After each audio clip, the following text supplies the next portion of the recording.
इस नौजवान पीढ़ी को सही मार्गदर्शन करें, उन्हें गाइड करें कि जीवन में आगे बढ़ने के लिए उन्हें क्या आगे बढ़ना चाहिए, कैसे उन्हें आगे बढ़ने के लिए, कैसे हमारे जो महापुरुष है उन्होंने देश के लिए क्या किया है, उसके लिए इन्हें प्रेरित करें, जिससे कि वो जीवन में कुछ कर सकें।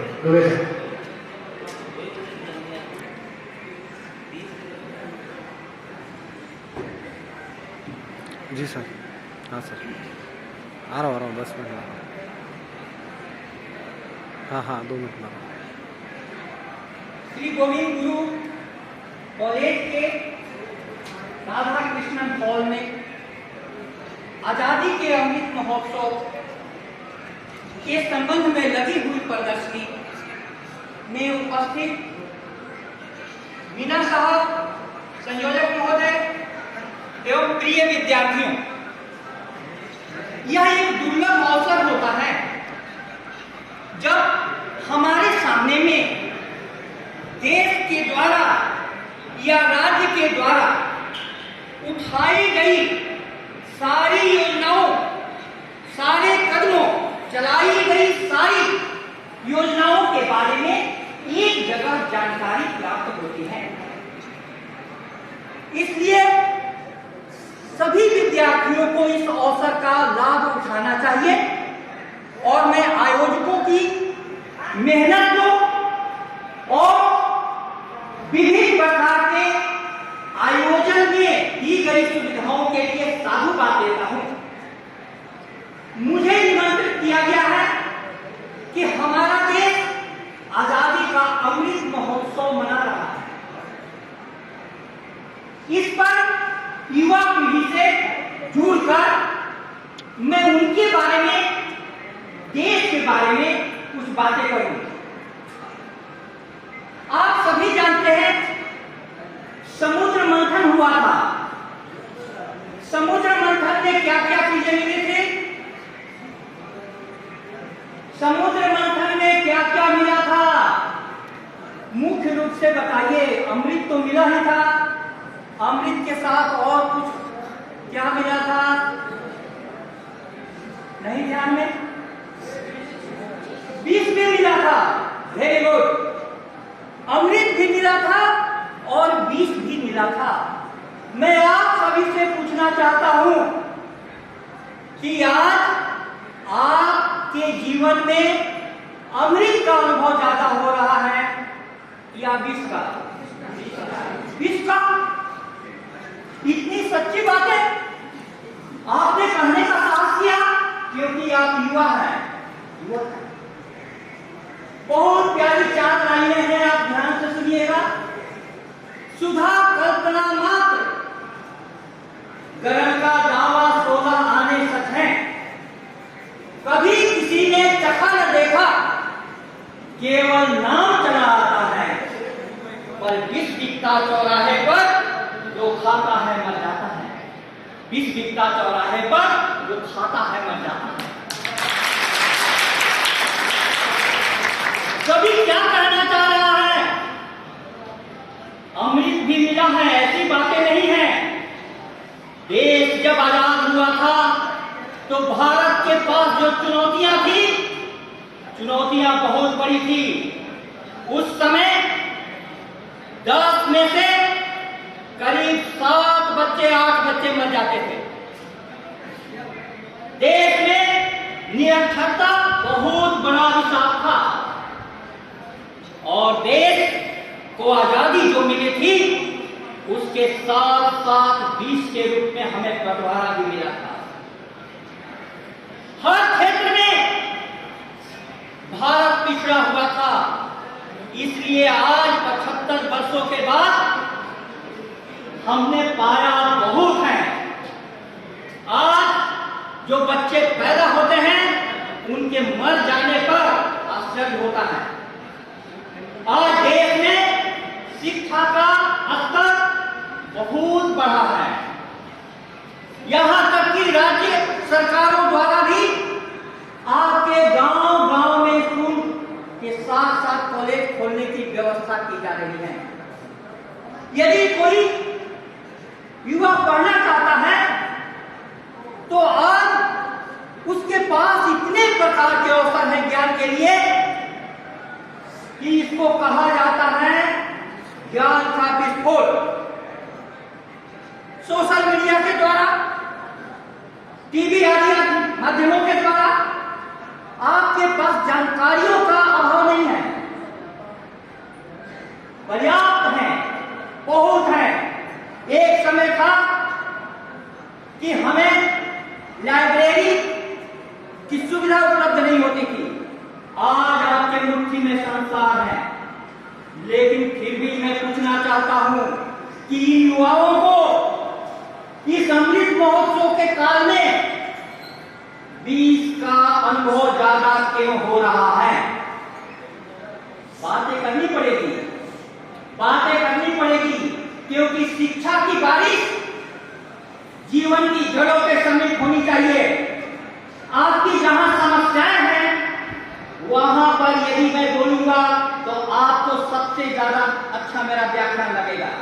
मैं पूछना चाहता हूं कि कोई युवा खड़ा होकर के बताए कि उन्हें अमृत के जगह पर 20 का अनुभव ज्यादा क्यों होता है? कोई बोलेंगे? आप नहीं बोलेंगे। लेकिन फिर से मैं दोहराऊं, कवि की जो लाइनें मैंने दोहराई, आप भी बोलिए जोर से। सुधा कल्पना मात्र, गगन का दावा 16 आने सच है। कभी किसी ने चखा न देखा, केवल नाम चला आता है, पर विष बिकता चौराहे पर, जो खाता है मन जाता है। कभी कहना चाह रहा है कि सुधा यानी अमृत तो कल्पना मात्र है, कोई भी अमर है, कोई भी अमर, लेकिन गरल यानी बीस का दावा 16 आने सच है। आप जाइए सारे दुकानों पर, बीस मिल रहा है कि नहीं, पॉइजन की गोलियां मिल जाएगी, खाओ मत खाओ। हकीकत तो ये है, हकीकत तो ये है। अब ऐसी स्थिति में एक शिक्षक होने के नाते मैं आपसे कहना चाहता हूं, प्रिय विद्यार्थियों, अमृत लेने के लिए सभी कोई आगे बढ़ गए थे। आपको याद होगा देव और दानवों में युद्ध की नौबत आ गई, विष के लिए कोई भी आगे नहीं बढ़ा, लेकिन एक व्यक्ति ने विष को पीने के लिए सामने आए। कौन थे? महादेव। देवों में भी महादेव क्यों बन गए? क्योंकि उन्होंने जहर को पीने का हौसला दिया। मैं संस्कृत का टीचर हूं, संस्कृत का एक श्लोक कोट करूं, ध्यान से सुनेंगे। अयुक्तम स्वामिनो युक्तम युक्तम निषद दूसरम अमृतम राहवे मृत्यु विषम शंकर घोषणाम। कुछ समझ में नहीं आया, लेकिन इसका अर्थ बता दूं। राहु को अमृत मिला था, फिर भी 2 भागों में काटा गया। शंकर को विष मिला, फिर भी वे देव से महादेव बन गए। प्रिय विद्यार्थियों, कहना चाहता हूं कि तुम किसी चीज का उपयोग करना जानो तो तुम्हारे लिए विष भी लाभदायी हो जाएगा, और उपयोग करना नहीं जानो तो तुम्हारे लिए अमृत भी तुम्हारे विनाश का कारण बन जाएगा। आज आप सोशल मीडिया को देखिए, सोशल मीडिया वरदान है या अभिशाप है? एक तरफ से वरदान है, लेकिन हम लोग किस प्रकार से यूज कर रहे हैं सोशल मीडिया का? क्या सारे ज्ञान की बातें, सारी जानकारियां आप सोशल मीडिया से अपने लिए एकत्रित कर रहे हैं? नहीं नहीं नहीं। आज देश के सामने में विपक्ष की नेता ने संसद में यह सवाल उठाया कि सोशल मीडिया के कारण नफरत बढ़ रहा है। इस बात में सच्चाई है कि नहीं? सच्चाई है। सोशल मीडिया अश्लीलता के प्रसार के लिए बहुत बड़ा साधन बन गया है। इस बात में सच्चाई है कि नहीं? सच्चाई है। अब मैं पूछना चाहता हूं, नफरत, अश्लीलता, ये सब जो बढ़ रहे हैं वो किसके कारण बढ़ रहे हैं? हम लोगों के कारण। मैं फिर से बता दूं, राजनीति करती है, दूसरा जिम्मेवार है। धर्म करता है, मैं जिम्मेवार हूं। यही अंतर है। विद्यार्थियों, यदि आप धर्म के रास्ते पर जाना चाहते हैं, क्योंकि मोबाइल आपके हाथ में है, आप जिसको टच करेंगे वही खुलेगा। इसलिए आपको मैं सतर्क करूं, जीवन में भटकाने वाली बहुत चीजें हैं, लेकिन जीवन में रास्ता दिखाने वाला एक शिक्षक होता है और शिक्षालय होता है। इसीलिए शिक्षक और शिक्षालय की महत्ता हमेशा बनी रहेगी। मीना साहब ने एक बार गांधी जी के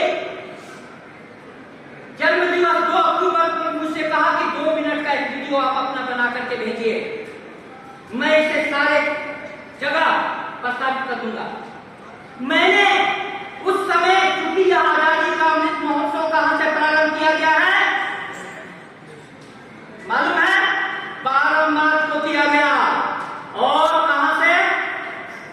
दांडी यात्रा साबरमती आश्रम जहां से हुआ था वहां से। ये सब आपको मालूम है कि नहीं? मालूम रहना चाहिए। गांधी जी का सपनों का भाग कैसे बने, आज सवाल यह है।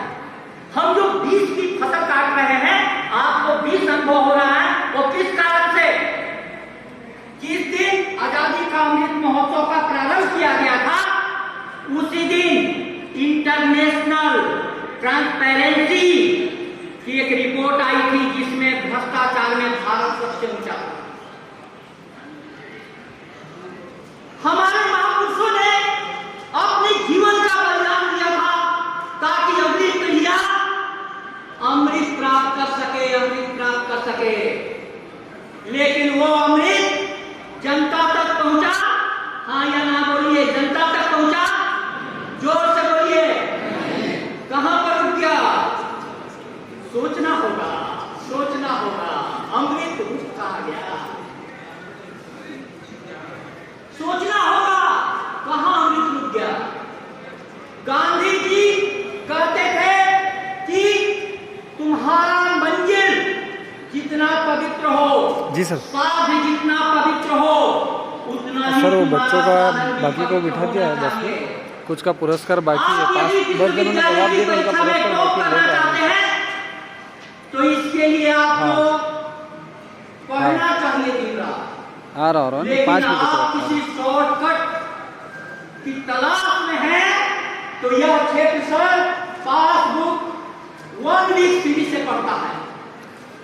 आप टॉप भी हो जाएंगे तो कहां पर पहुंचेंगे? आज की रिपोर्ट आई है कि विश्वविद्यालयों से निकलने के बाद बच्चों के पास न बोलने का हुनर है, न किसी विशेष काम का। इसके लिए क्या आप जिम्मेवार नहीं हैं? आप भी जिम्मेवार हैं, आप भी जिम्मेवार हैं। गांधी जी का महत्व मेरी नजरों में एक है कि उन्होंने कहा था कि आपका साध्य पवित्र हो, सिर्फ इससे काम नहीं चलेगा, साधन भी पवित्र होना चाहिए। साधन भी। हम इलेक्शन करवाते हैं, इलेक्शन क्या पवित्र माध्यमों से होता है? हाँ या ना, जोर से बोलिए। क्यों क्यों नहीं होता है? इसके लिए जिम्मेवार कौन है? हम।